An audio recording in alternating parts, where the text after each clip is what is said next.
राम राम दोस्तों। इस वीडियो में दो कंपनियों के बारे में बात करेंगे, एशियन पेंट और दूसरा है हरिओम पाइप।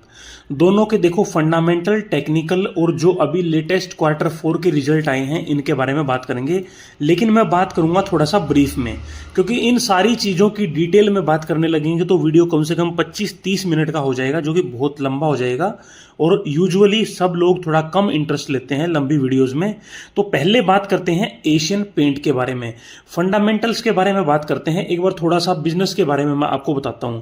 मार्केट लीडरशिप में देखो, largest paint company in India, second largest in Asia, 8th largest in world, यानी दुनिया की 8वें नंबर की, एशिया की दूसरे नंबर की और इंडिया की सबसे बड़ी पेंट कंपनी है। और इसका मार्केट शेयर देखो कितना है, ओवर 55% इन ऑर्गेनाइज्ड डोमेस्टिक पेंट मार्केट। यानी जो भी कंपनी का पेंट बिकता है वो 55% से भी ज्यादा अकेले एशियन पेंट का बिकता है। यानी आप मान के चलो कि आधे से भी ज्यादा पेंट अकेले एशियन पेंट का बिकता है। एक बार नीचे चल के मैं आपको दिखाता हूं कंपनी का मार्केट कैप, 2.25 लाख करोड़ से भी ज्यादा का मार्केट कैप है। नीचे चल के पीई रेशियो आप देखोगे तो 57-58 का आपको दिखेगा। ये कम है या ज्यादा है इसकी बात थोड़ा सा बाद में करेंगे। आरओसीई आरओई 25% और 20% प्लस का आपको दिखेगा, जो कि बहुत ही बढ़िया है। नीचे चल के मैं आपको एक बार पीई रेशियो दिखाता हूं, जो मैं बता रहा था कि मैं बाद में दिखाऊंगा। पिछले 5 साल का एवरेज पीई रेशियो आप देखोगे तो वो 76 का आपको दिखेगा। अभी करंट 56-57 का है। पिछले 10 साल का मैं एवरेज पीई आपको दिखाऊं तो वो 61 के आसपास है। यानी अभी जो 56-57 का जो पीई है वो उसके 5 साल के, 3 साल के और 10 साल के एवरेज पीई से अभी कम है। और ये पीई इसका 50 से भी कम था अभी इस क्वार्टर के रिजल्ट आने से पहले। ये क्वार्टर के रिजल्ट आने के बाद ये पीई क्यों बढ़ गया उसकी बात अभी नीचे चल के करते हैं। ये देखिए, ये हम आ गए हैं क्वार्टरली रिजल्ट में। अभी जो मार्च 2025 का रिजल्ट है इसको हम कंपेयर करेंगे मार्च 2024 के रिजल्ट से, यानी पिछले साल के सेम क्वार्टर के रिजल्ट से। सेल आप देखोगे तो 8700 करोड़ से कम होकर 8360 करोड़ के आसपास हो गई है। और ऑपरेटिंग प्रॉफिट जो 1691 करोड़ का था वो कम होकर 1436 करोड़ का हो गया है। लेकिन एशियन पेंट के रिजल्ट से रिलेटेड आप कोई भी आर्टिकल, कोई भी न्यूज चैनल का आप देखोगे तो उसमें आपको दिखेगा प्रॉफिट आफ्टर टैक्स कम हो गया है 45% से, ड्यू टू वीक डिमांड। लेकिन यहां आपको दिखेगा कि ये तो 15-20% ही कम हुआ है। लेकिन ये ऑपरेटिंग प्रॉफिट और सेल्स की अभी हमने बात करी है। नीचे चल के नेट प्रॉफिट आप देखोगे तो वो रह गया है सिर्फ 701 करोड़ और पिछले साल इसी क्वार्टर में था 1275 करोड़। ये कम होके हो गया है 45%। अब आप सोचोगे कि सेल्स उतनी कम नहीं है, ऑपरेटिंग प्रॉफिट उतना कम नहीं है, तो ये 45% कैसे कम हो गया?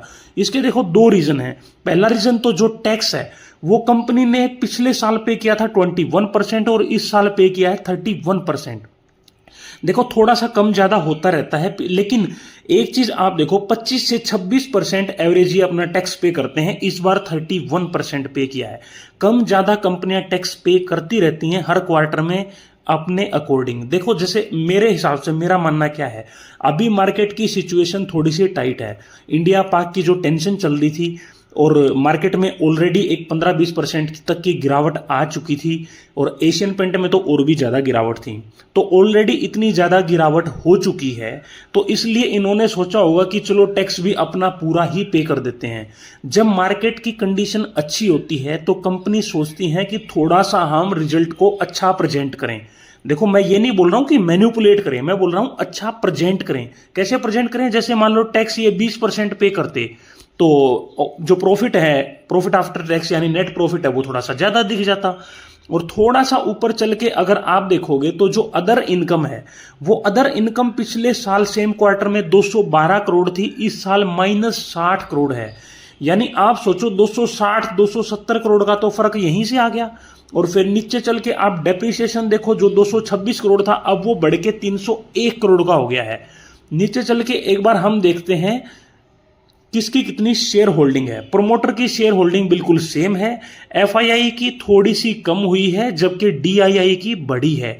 पब्लिक की शेयर होल्डिंग लगभग सिमिलर है, थोड़ी सी कम हुई है, इसको हम सेम ही मान सकते हैं। अब चलते हैं एशियन पेंट के चार्ट पे और समझते हैं कि चार्ट पे क्या दिख रहा है। देखो ये हम आ गए हैं एशियन पेंट के चार्ट पे और अभी मैंने वीकली चार्ट खोला हुआ है और एक बार मैं दिखाऊं कि टॉप से लगभग कितना डाउन है। तो अभी आप देखोगे कि टॉप से लगभग 35% अभी भी ये शेयर डाउन है। और एक बार डेली चार्ट में कन्वर्ट करके मैं आपको दिखाऊं तो इतने लंबे समय से ये यहाँ पे कंसोलिडेट हो रहा है और 45% तक पैट कम होने के बावजूद भी अपने इस सपोर्ट को इसने ब्रेक नहीं किया है। यहाँ पे देखिए, यहाँ से शेयर दोबारा ऊपर की तरफ जाने लग गया है। तो यानी हम मान सकते हैं कि ये एक जो बड़ा बॉक्स जो मैंने अभी बनाया है, ये एक कंसोलिडेशन जोन यहाँ पे अभी बना हुआ है। अगर इससे भी ज़्यादा खराब कंपनी करती है तो इस सपोर्ट को तोड़ सकता है, नहीं तो अब ऐसा लगता है कि ये बॉटम लगभग यहां से बन चुका है। और देखिए एक सबसे इंपॉर्टेंट चीज बताता हूं मैं आपको, जो आपको समझनी चाहिए। पिछले कितने टाइम से एशियन पेंट ने कोई रिटर्न नहीं दिए हैं, ये आप समझो कि यही सेम लेवल पे 30 नवंबर 2020 को था। यानी लगभग पिछले 4.5 साल से एशियन पेंट ने कोई भी रिटर्न नहीं दिए हैं। इसके पीछे रीज़न क्या है आप वो समझो। सबसे पहला रीज़न है कि महंगाई इतनी ज़्यादा थी कि इंटरेस्ट रेट बहुत ज़्यादा थे। इंटरेस्ट रेट ज़्यादा होने से और महंगाई ज़्यादा होने से क्या होता है कि डिमांड कम हो जाती है। ठीक है, समझो कि महंगाई बहुत ज़्यादा है तो उस टाइम आप अपने घर में पेंट करवाओगे या सोचोगे चलो यार 1-2 साल और रुक जाते हैं। इंटरेस्ट रेट बहुत ज़्यादा होने से आपकी ईएमआई ज़्यादा हो जाती हैं। आप कोई लोन लेना चाहते हो, मान लो होम लोन लेना चाहते हो, वही आपको महंगा मिलेगा। तो इस वजह से ना डिमांड में कमी आ जाती है। और दूसरा जो सबसे बड़ा रीज़न था कंपटीशन। पहले जेएसडब्ल्यू इस सेगमेंट में आया और उसके बाद आदित्य बिरला यानी बिरला ओपस, जिसकी बहुत सारी एडवर्टीजमेंट आपने रिसेंटली देखी होंगी। और उससे पहले 1-2 साल पहले जेएसडब्ल्यू। इतने बड़े बड़े ग्रुप इस सेगमेंट में आ रहे हैं। क्यों आ रहे हैं? क्योंकि उनको फ्यूचर दिखता है। ठीक है, उनके पास इतनी बड़ी टीम है, इतना बड़ा बिजनेस है, तो वो इन चीज़ों को समझते हैं कि किस सेगमेंट में ग्रोथ आगे आने वाली है, किस सेगमेंट में क्या स्कोप रहने वाले हैं। तो आदित्य बिरला ने क्या किया वो मैंने पिछली एक वीडियो में आपको डिटेल में बताया था, अभी फिर से ब्रीफ कर देता हूं। आदित्य बिरला ने क्या किया कि जो अपना मार्जिन है वो बहुत मिनिमम रखा। रिटेलर या जो होलसेलर है उसको उन्होंने मार्जिन बढ़ा के दिया। दुकानदार को, होलसेलर को मार्जिन ज्यादा मिलेगा तो वो तो उसी का पेंट बेचेगा। और आदित्य बिरला कोई छोटा नाम तो है नहीं कि कस्टमर सोचेगा यार नहीं मैं ये नहीं लूंगा। तो आदित्य बिरला तो अपने आप में एक बहुत बड़ा नाम है।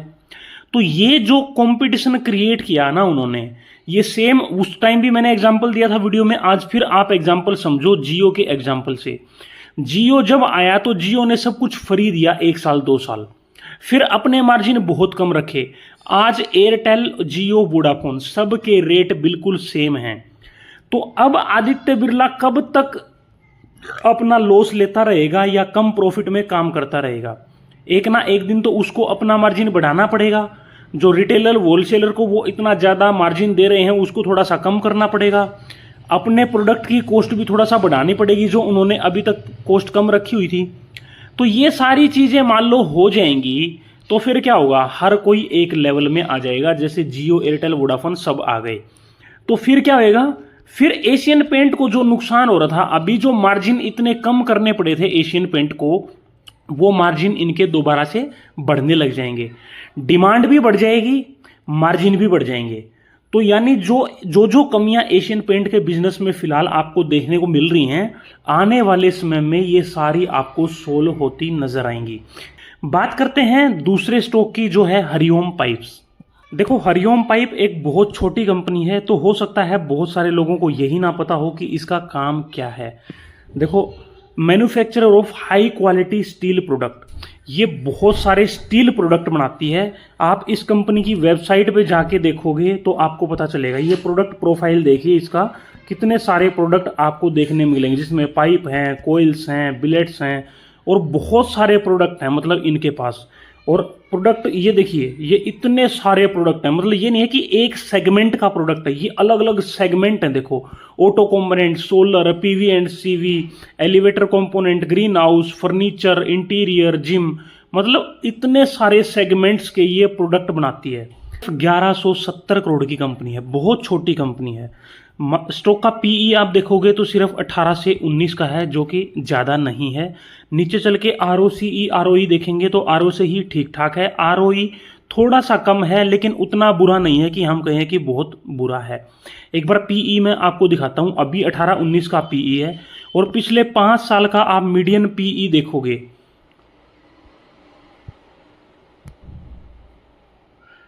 ये है पिछले 5 साल का मीडियन पीई, जो है 27.5 का। 10 साल का एक बार मीडियन पीई देखते हैं, लेकिन 10 साल तो शायद इसको लिस्ट हुए ना हुए हों। ये भी 27.5 है, जैसे कि मैंने बताया कि इसको इतना टाइम ही नहीं हुआ है। तो नीचे चल के एक बार रिजल्ट देखते हैं हम, जो क्वार्टरली रिजल्ट अभी आए हैं। मार्च में देखो 400 करोड़ की सेल है, पिछले साल 331 करोड़ की सेल थी। प्रॉफिट जो 42 करोड़ था वो अभी 49 करोड़ है, यानी अभी तक का ऑपरेटिंग प्रॉफिट आप देखोगे तो सबसे ज़्यादा है। फिर नीचे चल के एक बार नेट प्रॉफिट पे नज़र डालते हैं। नेट प्रॉफिट देखोगे तो 17 करोड़ है, इससे ज़्यादा प्रॉफिट सिर्फ एक बार आया है 18 करोड़। और ये भी क्यों आया है, इसका आप रीज़न देखोगे तो डेप्रिसिएशन वहाँ 12 करोड़ थी, यहाँ पे 14 करोड़ है, वहाँ पे 1 करोड़ अदर इनकम थी, यहाँ पे अदर इनकम कुछ भी नहीं है। ठीक है, उससे नीचे चल के एक बार मैं आपको दिखाता हूँ शेयर होल्डिंग पैटर्न। प्रमोटर के पास शेयर होल्डिंग उतनी ही है, बल्कि पिछले 2-3 क्वार्टर पहले से आप देखोगे तो थोड़ी सी बड़ी है। एफआईआईज की देखो होल्डिंग थोड़ी सी बड़ी है पिछले क्वार्टर से, डीआईआई की होल्डिंग बड़ी है पिछले क्वार्टर से, और रिटेलर की होल्डिंग थोड़ा सा कम हुई है। एक बार चार्ट पे चल के हम समझते हैं। तो ये हम आ गए हैं हरिओम पाइप के चार्ट पे। ये वीकली मैंने चार्ट अभी लगाया हुआ है। अगर टॉप से मैं एक बार देखूं तो ये स्टॉक अभी लगभग 57% डाउन है। नेट प्रॉफिट आपने देखा 17 करोड़ है, जो कि लगभग हाईएस्ट है। इससे ज़्यादा सिर्फ एक बार आया है 18 करोड़, और वो भी मैंने आपको दिखा दिया था किस वजह से।